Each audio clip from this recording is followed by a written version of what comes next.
celui de la région même de l'Afrique de l'Est, qui avait été impulsé par l'ex-président Uhuru Kenyatta, qui malheureusement a été géré ensuite par le nouveau président William Ruto, et qui a très très mal géré parce qu'aujourd'hui nous n'avons plus du tout, ce processus est quasiment mort, à part le fait que le facilitateur désigné Uhuru Kenyatta est resté, il a gardé quand même ce pouvoir, mais le processus est quasiment mort parce que le président Ruto a pris fait et cause pour le Rwanda. Donc, je ne vais pas en dire plus. Et puis, il y a l'autre processus, celui de Luanda, qui est issu, lui, de l'Union africaine. Donc, il avait désigné le président Lorenzo comme facilitateur. Et nous en sommes là aujourd'hui.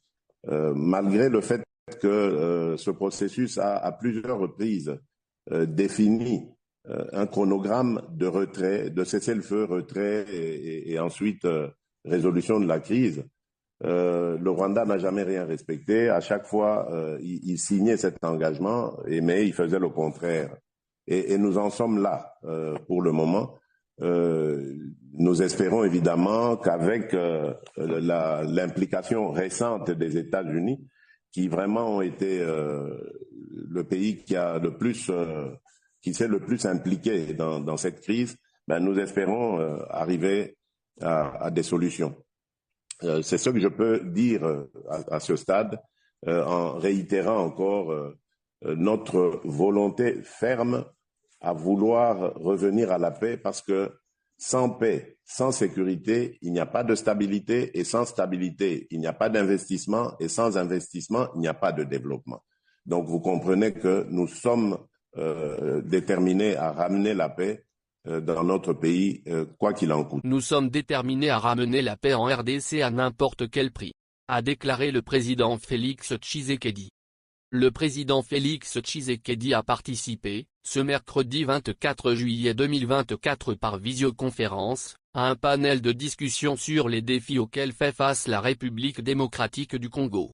Ces échanges, ouverts au public, étaient organisés par The Brookings Institution, un centre de recherche indépendant basé à Washington, aux États-Unis d'Amérique. Sur la crise sécuritaire dans l'est du pays, le chef de l'État a rappelé la genèse de ce conflit qui est clairement une agression de la RDC par le Rwanda et ses supplétifs terroristes du M23. Nous sommes déterminés à ramener la paix à n'importe quel prix, car sans la paix, il n'y a pas de développement. Il a par ailleurs expliqué sa stratégie pour que le pays tire mieux profit de ses richesses naturelles.